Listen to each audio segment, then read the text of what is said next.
সম্মানিত অডিয়েন্স, আপনারা দেখছেন সিঙ্গাপুর মেরিনা টানেল।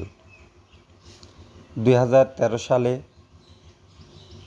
29 ডিসেম্বর চলাচলের জন্য টানেলটি উন্মুক্ত করা হয়। এটি মূলত কোস্টাল এক্সপ্রেসওয়ে টিপ এর অংশ। এই টানেলটির দৈর্ঘ্য 5 কিলোমিটার। তবে 3.5 কিলোমিটার টানেলের মাধ্যমে তৈরি করা হয়েছে, যার মধ্যে 420 মিটার সমুদ্রের তলদেশের নিচ দিয়ে গেছে। এটি সিঙ্গাপুরের প্রথম আন্ডারসি টানেল। অবশ্য আপনারা জেনে থাকবেন, এই টানেলটির নির্মাণ কাজ শুরু হয় 2008 সালে এবং শেষ হয় 2013 সালে। সমুদ্রপৃষ্ঠ হতে প্রায় 20 মিটার নিচে এই টানেলটি। নতুন ডাউনটাউন ও মেরিনা যাতায়াতের জন্য এই টানেলটি খুব ভূমিকা রাখে। টানেলটির উভয় দিকে 5টি করে লেন আছে। মেরিনা ব্যারেজের নিকট এর অবস্থান। এটি এই যে টানেলটা দেখছেন, এটা সিঙ্গাপুরের সবচেয়ে ব্যয়বহুল এক্সপ্রেসওয়ে। তারপরে আপনারা জানেন, কালাং পায়া লেবার এক্সপ্রেসওয়েটি প্রায় 9 কিলোমিটার। সব মিলিয়ে এটি প্রায় 12 কিলোমিটার।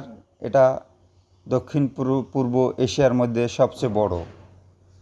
এই যে দেখেন, আমরা যাচ্ছি, নন স্টপ ভিডিওটা কোনো পুশ করা হয়নি। কত সুন্দর!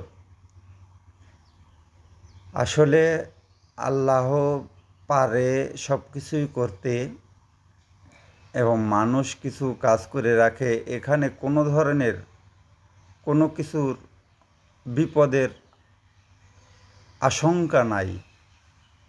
তারপরেও যদি বিপদ হয়ে যায়, তারা কিছুক্ষণ পরপর দুই পাশে এক্সিট আছে, সহজে তারা বেরিয়ে যাবে।